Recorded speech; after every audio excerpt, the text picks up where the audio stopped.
When Putin invaded fully, and this paper was about, the collapse of the Soviet Union was the greatest geopolitical tragedy of the 21st century. Is Putin more driven by recreating the Soviet Union, or does he want to reconstruct some kind of imperialist Russia? But I think that they're distinctive, and it would be quite useful to know, which one is which. And I'd love to hear whether or not you think that's an important distinction. There are moments where Imperial Russia and Soviet Union contradict each other. And that's why in Putin's speeches on Ukraine, at the same time, what matters, what is the core of the narrative is that the Russian state is always right. So Putin and the elites can have a narrative that is both critical of the Soviet Union when it's talking about, Lenin, Bolshevism, and Soviet nationalist policy, but which is positive about the Soviet Union when it's Stalinism, the state is powerful, the great power, the victory in the Second World War. This is The Global Gambit. All right, everyone, welcome back. It is another time for the Gambit. I still need to come up with a catchphrase, to be honest with you. So if you have one, drop a comment with what you think the catchphrase should be. But anyway, my name is Pyotr, and this is the Global Gambit, a show where we look at the nexus of geopolitical risks to global macro and try to reimagine the West's place in this ever-changing world. And, well, a place that we touch upon a lot is Eastern Europe, but more broadly, Russia and the former SU or former Soviet Union. And that's what we're going to be talking a bit about today, because my latest guest is someone who I've been trying to get on the show for a while, much to my own fault for being a little bit disorganized, is Marlene Laruelle, who is a professor at the University GW, George Washington University, and specifically the Elliott School of International Affairs. And, well, I'm delighted to have her on because she's also written a book. She's almost completed it. I believe it's going to be released in January 2025. So when it is, we'll have her back on so we can properly dissect it a bit more. But her book is named Ideology and Meaning Making under the Putin regime, which I think is quite interesting because I like the idea of what meaning making means. What does it mean? Let's find out. So, Marlene, it's a pleasure to have you. Thank you for joining the show.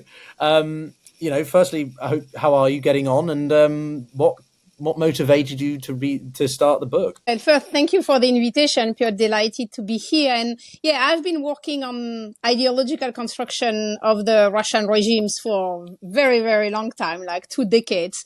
And what I wanted to do with the book was to try to write, a kind of comprehensive vision over 25 years of the Putin's regime and trying to follow the evolution of this ideological construction over 1/4 of century, looking at, who is producing, how does that work inside the Kremlin ecosystem, which are the different ideological groups, how do they compete with each other, what are the main narratives, how they are articulated, how the war impacted them, and so on. So it was a kind of, comprehensive overview of ideological construction in Russia. Yeah, I think that's a really interesting backdrop because, for much of my lifetime, Putin has been in charge of Russia. He is what Russians perceive as the sort of the leader of modern Russia and the defender, the protector of the motherland, the fatherland, and they know nothing else other than him or Yeltsin, who's not exactly the most inspiring or proudest moment of Russian history. At least to Russians, But, when you start writing these sorts of things, what motivates you? And when did you begin thinking that you wanted to come at it from this angle? I'm really interested on, this tradition in Russia of producing ideologies in the 19th century. So I began as an historian of 19th century Russia, looking at Slavophile school, and then I moved to Eurasianism and now to the contemporary ideological construction. What I think is really of interest to me is how the Russian elites and the Russian intellectuals are seeing the world and the place of Russia, right? How they try to make sense of what Russia has become over the last 30 years. That's why I wanted in the title to have this notion of making the meaning, not talking about, propaganda and how do you communicate, but how do you try to think the world and what Russia has become under Putin. Yeah, I think one of the things that interests me quite a lot is that I think there's a lot of misconceptions about Russia as a state. But there's also a lot of conflicting interpretations of what Russia is as a state. people have written countless books that Russia is a mafia state. Other people say it's not. It's a sort of neo-imperialist power. Other people say that it's neither of those, or it's a mixture. It's a hybrid regime that has the basis for a democracy, because technically speaking, it's a semi-presidential republic like France, but obviously it doesn't act like France at all. So how do you sort of approach those different arguments? Do you address them in the book as such, and how ideology plays into that, or not really? I want to come to Putin, obviously, particularly in a second, but I'd like a little bit more framing from you before we do that. Yeah, absolutely. I address these different schools of interpretation of Russia. I don't think they contradict each other, right? Because you can say that the Russian elites are functioning in a kleptocratic manner, that you have huge level of corruption, that it's a mafia culture. But that doesn't mean you don't have ideology, right? But I also don't believe the other school that say everything is about ideology. Putin, since the beginning, was already knowing that one day he will be at war with Ukraine, that everything was written in the DNA of the Russian regimes. I don't think it's that. I think ideology is there, but it's flexible. It's adapting to the reality. So they have a kind of global frame, a vision of, Russia should reassert itself on the international scene, should be a great power. That was there since the beginning of Putin's regime. But the means to achieve that were not written. The means are constructed as the regime is evolving, how the regime is interpreting international pressure, international evolution, and what is happening domestically. So what I want to show in the book is that you have ideological, you have a worldview, a global vision of the world that is there. But the construction of ideological tools is very flexible, adaptable, and reactive, right? So it has both. It's a way to try to have the two schools discussing with each other and offering a more kind of granular interpretation of the role of ideology in the Russian decision making. Yeah, one of the things that interests me quite a lot about the Russian model, if you want to use that, or Putin's Russian model, is that it is very centered around one individual. And we've had conversations on the show about strongmen in the past. For me, and from what I understand, Putin is sort of the modern day example of a strongman, and people like Erdogan, like Bolsonaro, others have tried to sort of model. Orban. Yeah, Orban. Well, yeah, Orban. Thank you. Vucic, maybe, if you want to be, touchy as well with the Serbians.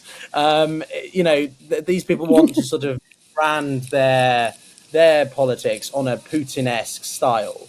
What is it about Putin's model that has been so appealing, and why have so many tried to emulate it in their own? Can you? Yeah, I think someone called me and he cut the I can hear, the system. Yeah, that's fine. Just start. Yeah, thank you.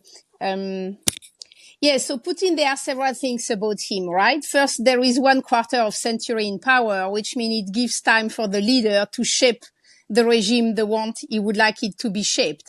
But then I think there was always this vision of the man has a mission. The man imagine he has a mission for Russia. So it's a very personalized interpretation of the role of the leader, how the leader should directly speak to the nation, and how the leader is embodying the nation. That I think is very attractive, and it's a classic kind of theme of the strongman.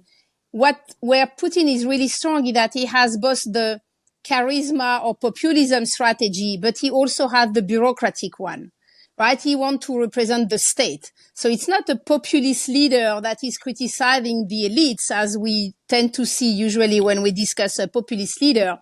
He plays the charismatic card, but he also played the legitimacy of the bureaucracy, the long-term history of the state. So it's a kind of a very pyramidal understanding that he's at the top and is the kind of the arbitrating the different ideological and vested interest group. So he's kind of combining different function, but of course he has the sense of mission, and probably it has increased over the year because the longer the leader stays in power, the more probably they tend to believe in their own mission, right? So it has been a combination. He also, I don't think it was written at the beginning.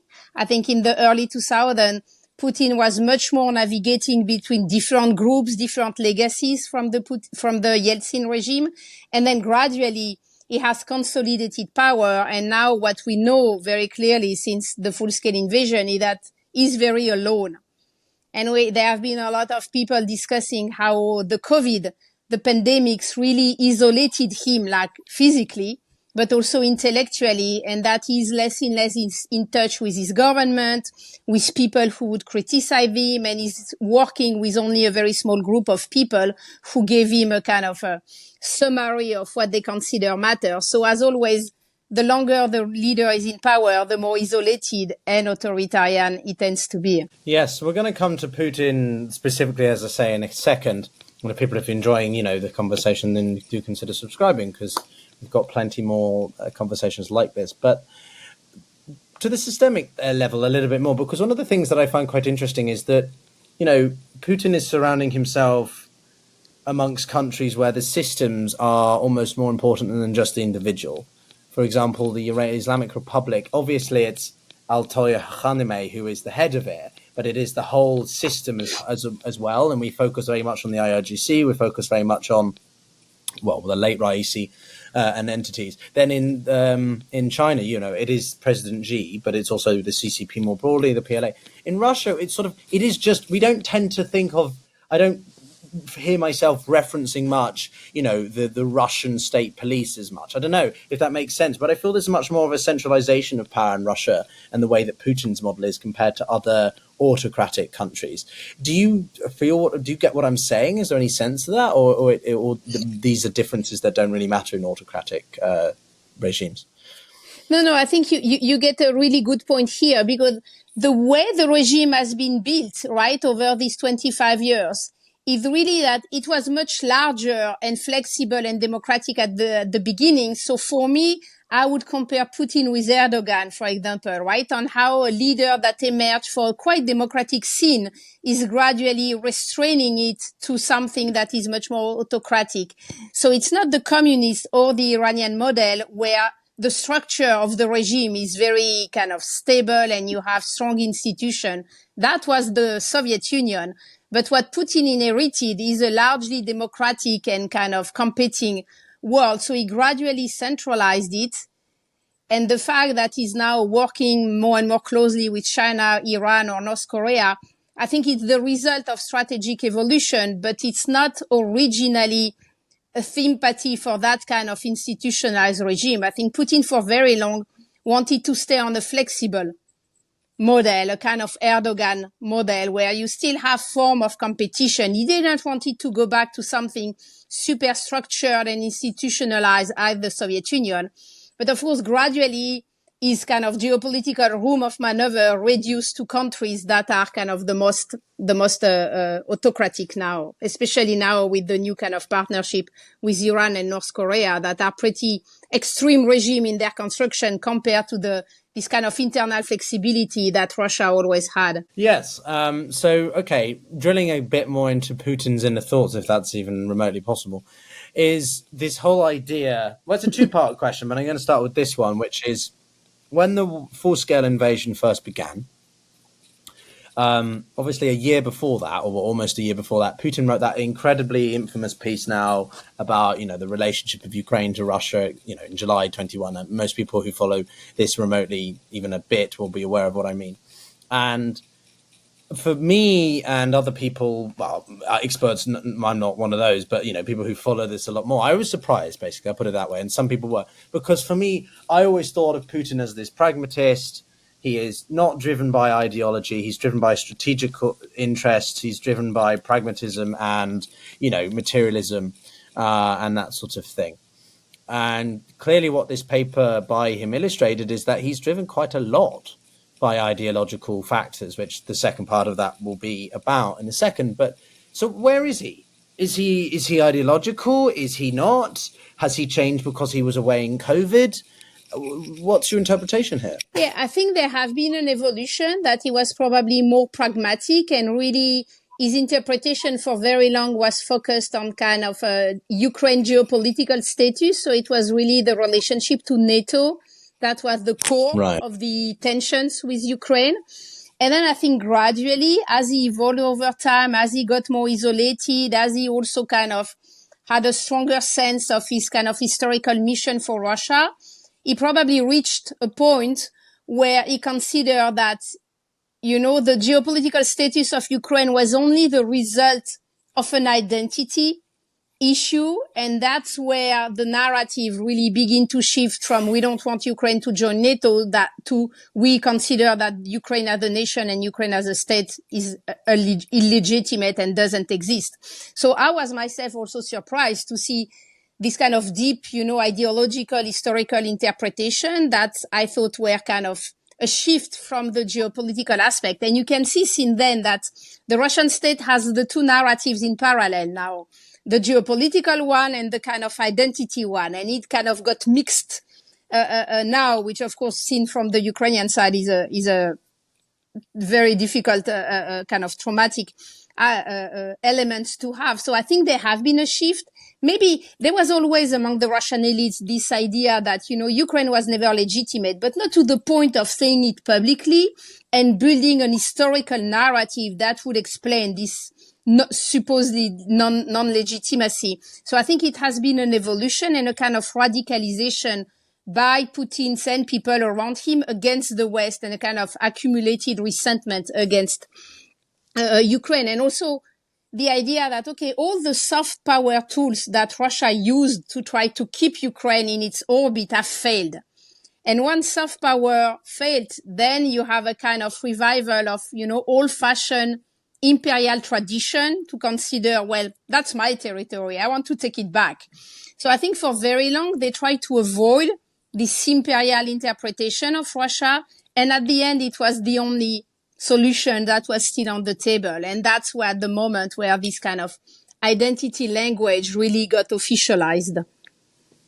Yeah, so tagging onto that then is the part two, which is that there's been, people seem to use them interchangeably, but for me there's a big difference.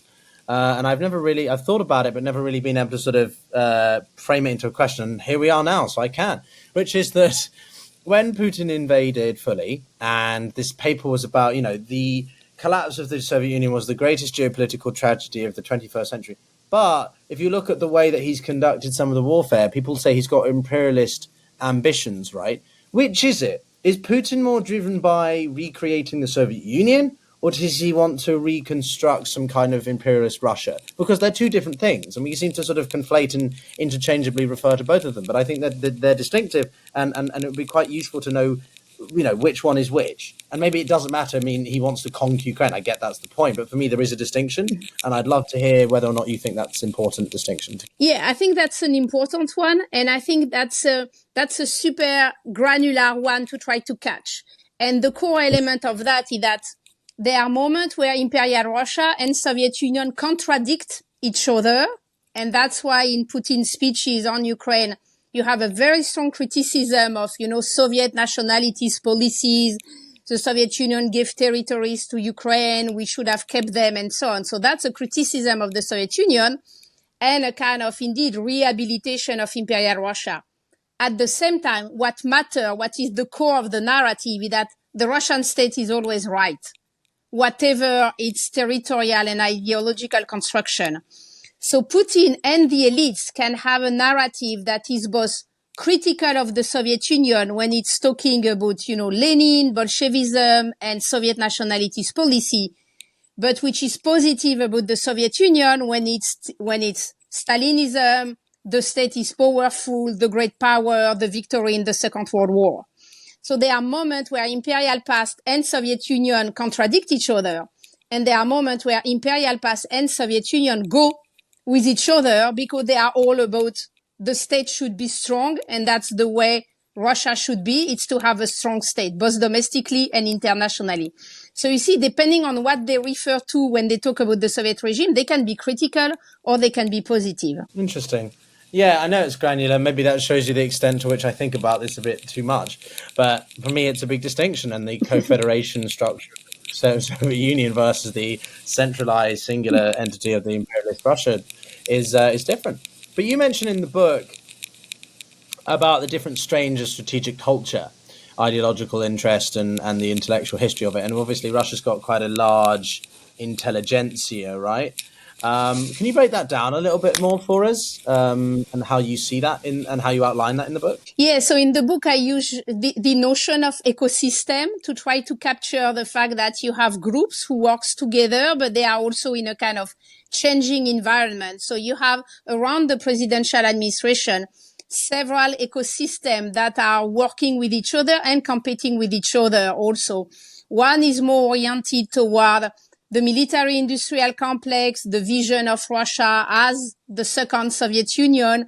Another is more orthodox, more oriented toward Imperial Russia. So that's, for example, two of these big blocks. And then around that, you have several concentric circles of different pockets of ideological production with people, institutions, their own media, and everybody has a patron inside the system, right? So you need to be protected and have your entry inside the system, either through the military or the army, either through the church or through some oligarchs who are close to Putin.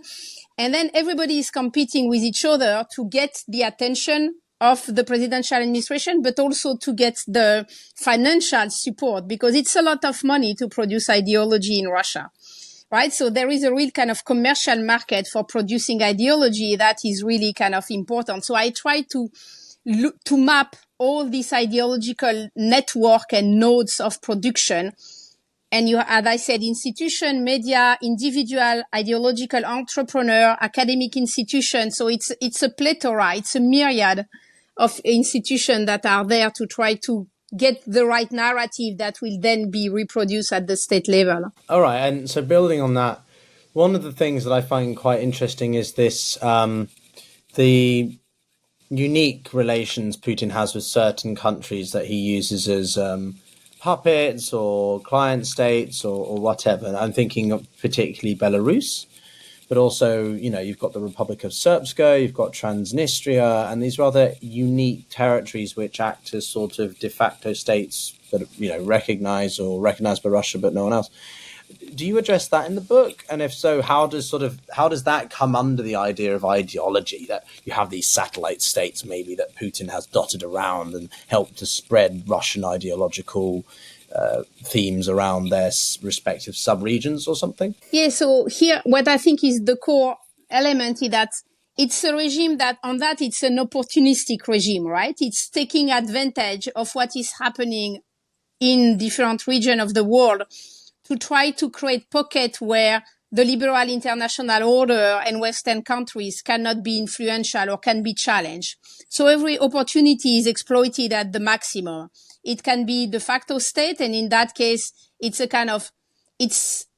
regions where changes and issues have been happening since the collapse of the Soviet Union. So all these de facto states were usually there before Putin's arrival in power, and they were already partly instrumentalized by Yeltsinian Russia as a way to avoid the post-Soviet space, to move away too far and too rapidly toward the West. So that's one. On that, it's a kind of legacy. They cultivate it. They may accentuate it, but it's a legacy from the collapse of the Soviet Union. And then they have other strategies that are more kind of offensive, that can be in the Balkans, in Africa, now in different regions in the world, where each time they feel, this contradiction inside the Western liberal order, then they pushed as much as they can to try to make the system imploded from the inside. That's what we have now in some French-speaking African countries, where the regime has been, the Russia has been really exploiting the local tensions there with France. So there are different portfolio of actions. And here also, sometimes it's the state itself very actively acting there. Sometimes it's kind of, screen figure, ideological entrepreneur, like Prigozhin was, for example, in Africa. So the state can have a kind of plausible deniability aspect. So there have been also here multiple strategies that have been used to try to push for all the cracks inside the international order.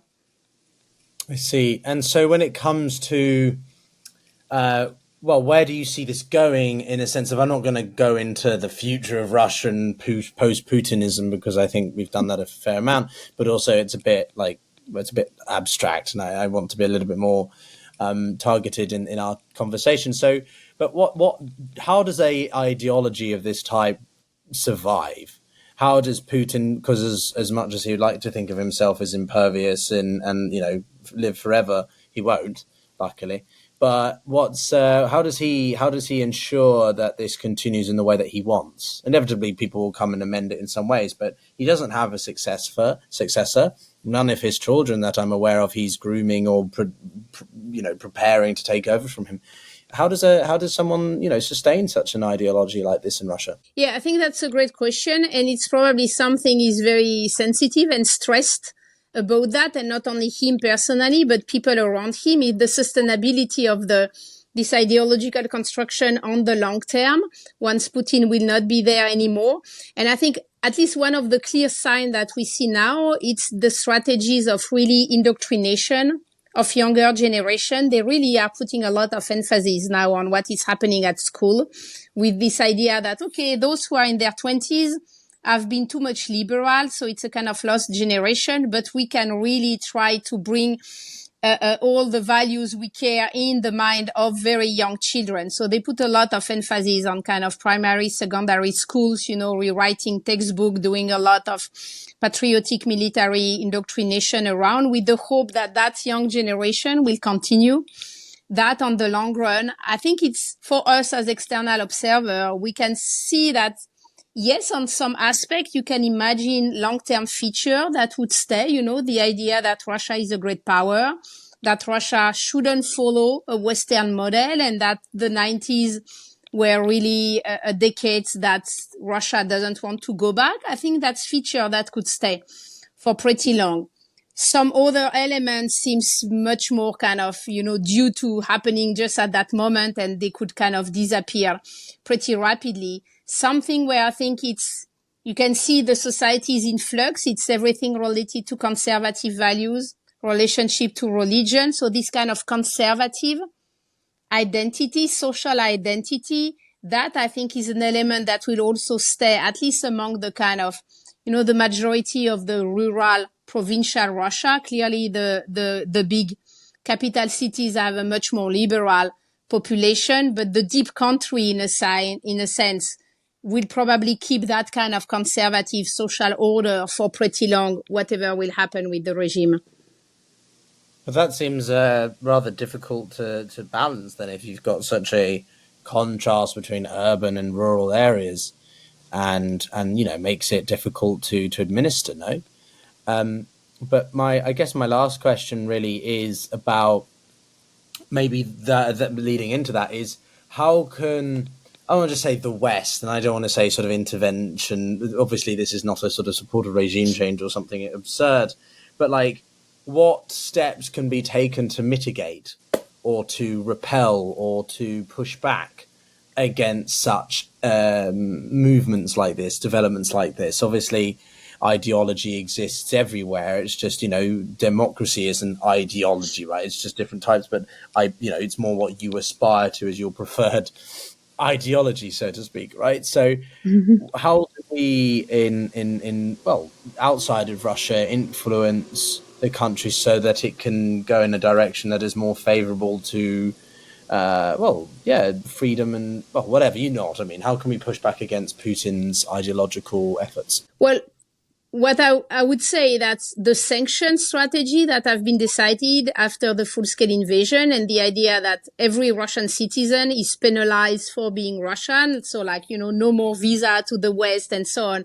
I think that was a mistake, because I think the strategy was, on the contrary, you keep the Western border open and you invite young Russians to come and to be critical of their own regime. So I think by closing the border and letting Russians staying in Russia or going to the global south, we have cut one of our sources of soft power. Because before the invasion and before COVID, you could really see in the Russian society a lot of grassroots transformation and push for democratization coming from really the bottom up and not any type of top down. So I think there was a lot of hopes in the Russian societies before the COVID and wartime. And that got cut in a sense because we imposed sanction on everybody. So, Russian students have now difficulties, continuing going to the West. So I think we cut our soft power sources, and we should have left it open, and that would have put, in fact, more pressure on the regime that what we had now, where people have to side with Putin's because there is not a lot of options that have been offered to them. But can Russia be a democracy? Very bluntly, because I don't think, India is a democracy, but it's not a Western style democracy, which is why you've seen feuds between Western countries and India in the past. We've got one now with Canada and India, albeit it's for different reasons. So can Russia be a democratic country, but in its own version, or can it be sort of almost a democratic country, but it still has a degree of more centralized power amongst specific groups, because that's just the way Russia's political structure has always been? Yeah, I don't think it can be a liberal democracy, Western style, but it can be its own democracy, much more centralized, majoritarianist and more kind of illiberal with conservative values, but with a kind of democratic grassroots functioning. I think that's possible, but not the liberal democratic model. But then does that mean that Russia can ever be a potential partner? We had Mark Galeotti on before to talk about, the relationship of Russia to NATO in the past. I don't know. Give me some hope here. Give us a positive thing, Marlene, to end our conversation on, if that's possible. Well, as long as the regime is what it is, the kind of partnership we can have with it will be a very limited one on some very concrete, international issues, but it cannot be very large because I don't think we can go back to where we were before the war. But the day the regime will change, I think Russia can be a partner of the West, totally. And I think there will be much more things in common because Russia will be transformed itself than we can imagine. It's just that for the moment, we are in the kind of still in the conflict time, and that will stay for long. Even once we will have a ceasefire in Ukraine, we will still have tensions with Russia. But the day the regime change, I totally see Russia as the partner of the West with its own identity and its own vision of the world. But considering how the international scene will be evolving, I think Russia will be closer to the West than what we have now. Interesting. Yeah, I think there's been a lot of regression with the relations to the West through Putin's own choices, but also Western choices, I think. And I have, as I keep saying on this channel, my skepticism about the autocratic alliance, particularly with China. I just don't see it as the direction that Russia is meant to be long term. That's its pathway. But on that cliffhanger, Marlene, Lorraine, it's been an absolute pleasure having you on. Thank you so much for joining the show. We'll definitely have you back on for part 2. Thank you for the invitation. Yeah. Of course. And as I say, you're incredible, or maybe a bit crazy in trying to write 2 books at once, not just one. I barely have the patience to write one or write a script for my videos. So there you go, everybody. We've got an A-lister here in terms of writing books and taking care of children and being a professor at one of the most astute universities in the world. So multiple achievements there from Marlene. But that's it from me, everyone. Thank you very much for watching this episode. If you enjoyed it, give it a like, give it a subscribe. Consider commenting if you have a disagreement or if you want to see me challenge people with different perspectives more as well. And as always, I wish you a peace of mind. Take care.